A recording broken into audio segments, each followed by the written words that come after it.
Going to talk about citations. They're going to happen. You're going to need them in various papers and formats. So I want you to have some tools at hand. I want you to have some plug and play examples, and I want you to have an idea of why we do these things. So the aim of every citation is to provide essential elements that direct your reader to the reference page. We want some very basic elements within our text to direct the reader where else to go to get all of the elements. So a lot of times we are sharing a little too much and we need just three basic pieces. A lot of times it also feels really silly because we have maybe two or three resources and we think, well, how could you not tell the difference between this one and that one? Well, we are practicing for reading so that when we read, we look for these elements, we understand what they are doing and why they are sharing the way they do. And we are also preparing you for bigger and better works. So when you do get to have an entire page or 10 pages plus of references, I want you to be ready. Our essential elements boil down to three things: an author's last name, a date, and a location.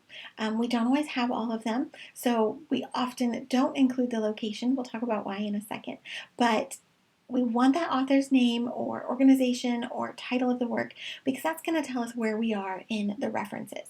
And we want a date. We want to know if you don't have a date or what that date is. So let's explore some of these elements. In this example, we have the author's name and we have the year. We're not giving a direct quote, we're sort of paraphrasing, we're sharing an idea, and that lets the reader know that if they look at this person's name, they go to the M's, they will see a work in 2003 that covers this material and these ideas.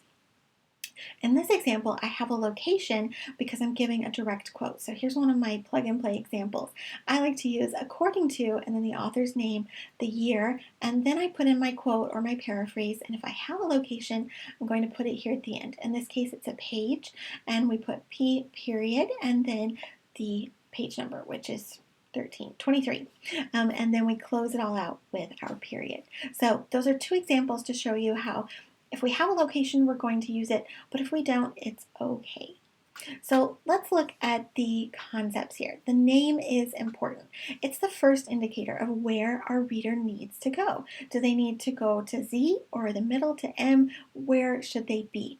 So whatever it is, whether it's the author, an institution or organization, the title of a work, whatever that first part is, that's what we're looking for because that's how it's going to be alphabetized. The very first word of that reference. So maybe it's the author's last name, maybe it's the first author of several, maybe it's an organization who's producing the material. Whichever it is, that's what we're looking for. Of course, organizations can be really long as well as titles. So organizations can sometimes be abbreviated, so down to AHA or something instead of the whole thing. We use the name the first time, and then after that we use the shortened abbreviation. Or if we're talking about a title, like a book or an article, we can narrow it down. It's hard to say exactly how narrow it should be, but think about how that first word is going to get caught. So in this case, the paper is sort of about elephants. So there may well be another example with the word elephant. And we don't want it to hinge on plural versus singular, elephants versus elephant, and then maybe have the same date or something like that. So we look for a good indicator. In this case, elephant stampede, 7 cheese lovers killed. Could be narrowed down to elephants stampede. And our reference, it's going to be all there, and it's not going to have any quotation marks indicating that it's a title. We know based on its location that it's a title. But when it moves into our work, we're going to put those handy dandy quotation marks on it to show what it is. Finally, the date. APA 7 has moved along with this, and they want a date. So we're either going to put the year, you may have the month, the day, you may even have a timestamp from a website. None of that's going into our paper, just the year. And then, if you don't have anything like that, ND, which is our abbreviation for no date. This tells us a little bit about the source. So when our reader is glancing through, that date could help them locate it if the same author's name shows up, if something similar shows up. Or it can also help them sort of see what range we have. So if I'm reading through a paper and I see dates covering a 10-year span, I'm excited by that. I can see that you've done a fair amount of research. Whereas if I see all the dates are from one particular year, then that's not as good. That means we haven't really fanned out. So the dates are helping our reader as they go through. Finally, location. We don't always have these. A lot of times we're using web-related sources, so using a library website, we're using web browsers in general. So we could just do the find function a lot quicker. If you find yourself sort of saying, well, does that count as a paragraph? Is that like a pull-out phrase? Like what exactly are each of these elements? Then don't include a location. If you see it, and it's really simple, so you're just going, oh, 1, 2, 3, 4, 5, that's a really easy count that you did, then go ahead and put, paragraph number 5. So we want to use P or para for singular and PP period or para with an S for paragraphs and pages that are plural. Now let's go explore. So in this example, we see that we want to include a resource. In this case, we're not looking at a specific quote or paraphrase. So we're not looking at a specific page. We're saying, if you go look at this resource, this is what it's going to talk about. So that means I need a title and a date. And in this case, we're shortening down that title because it's really long. And our date, despite the fact that we have 2003, November 22nd, that's for the reference.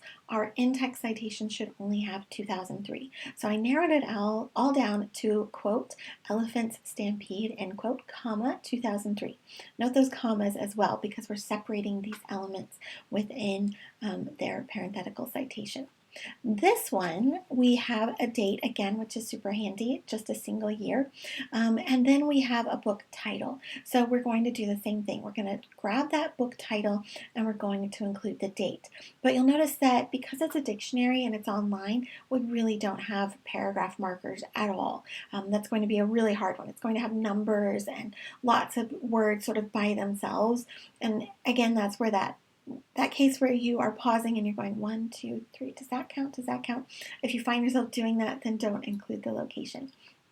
The other point about this one is that you may be wondering why 2 out of 3 words get capitalized. That's strange, isn't it? Well, let's look at why. In our references or even in our in-text citations, 3 words get capitalized for those citations and references. The first word, so concise in this example, is the first word. Any word that the first word that comes after a colon, so a subtitle, that first word is going to be capitalized, and proper nouns. So Oxford in this case is a proper noun. So we are capitalizing concise and Oxford as the first word and a proper noun, but not the word dictionary. So we took all of that, Concise Oxford Dictionary, 11th edition, 2004, Oxford University Press, retrieved from Oxford Reference Online Database. We took all of that down to Concise Oxford Dictionary, 2004, and that will help our reader see it. But you can also tell if I'd had to include a full line and a half, really, of information from the reference. I'm really narrowing it down so it's not distracting. Here's also another example, the locations. We don't always have them. So if I'm referring in general to a work, or if I just don't have that information, I'm just including the author's name or whatever stands in place of the author, comma, and then my year. So in the first instance, I talk about sort of the concept of the book. So I say, see this person's work. In the second one, I'm giving a specific quote from a specific page. So I use the author's last name, I use the year of publication, and then I give that specific page number. You'll notice that all my authors stand alone. I'm not using their initials. I'm not using their full names in my work itself. Even if I knew things about this person, such as their titles or things that went with them or their education, that's not included because I want people to focus on what I'm choosing to share. So I'm sharing this quote, sharing this information. That's what the focus is on. And the 3 elements about that author are really, really minimal. So for my last 2 examples, I want you to look at some plug and play pieces. As you get more confident and more comfortable, you can branch out to do all kinds of things. But I like to have sort of my steady go-to examples to tackle. So in these examples, I'm setting you up to include the author or location, organization, whatever that element is, that first element, the date, and then the quote. I like to do it that way. You could say, so-and-so writes. You can use lots of different examples, but I like according to, it's my go-to. So figure out a go-to that you also love. Figure out how to make it work in this sort of example, and then keep a copy of that. So I've given you the examples right here with paraphrasing and quotes, and then I've given you examples over here with titles and names in them. You'll also see that in a sentence, I use and, so Smith and Jones, but when I put Smith and Jones fully into a parenthetical, I use an ampersand. The ampersand is for references and for the in-text citation. Otherwise, we use our words. But those are really helpful to me if I just have samples ready to go. My favorite resources are, of course, the Purdue OWL online writing lab. They have tons of stuff for supporting APA, but they also have a lot of things for resumes, for writing in general. It's just a great site. I have it bookmarked. I share links from it all the time. Look for citation support. You can use things like citationmachine.net or bibme.org. The Purdue OWL even has a nice link added now where you can type in information about a resource and share it. So look for those. Find one you're comfortable with and use it. It's not always going to be perfect, just like a library download isn't always perfect. It won't always be exactly right, but it gets you started. And that to me is priceless because it gets me sort of seeing where things should go and what it thinks should be in there. And from there, I can look for the details. And of course, make a quick guide. I keep samples of those quotes, those plug and play. I keep key points. I keep reference samples. I keep a copy of the Purdue OWL sample paper. I keep copies of the university sample papers. Sometimes I print them and I'll highlight the certain elements that I need, but I keep those copies ready to go on my computer so that I'm not searching all the time. So because I'm a Mac user, I use Notes, but you'll see here I use Purdue OWL links, and I just have all these different ideas ready to go so that I can explore them and so that I can share them with you. I also do that for references. This is an old one, so I need to check for this newest 7. So look for those sample ideas. Make something that works for you. And good luck. And don't forget, you can always reach out to me if you're stuck.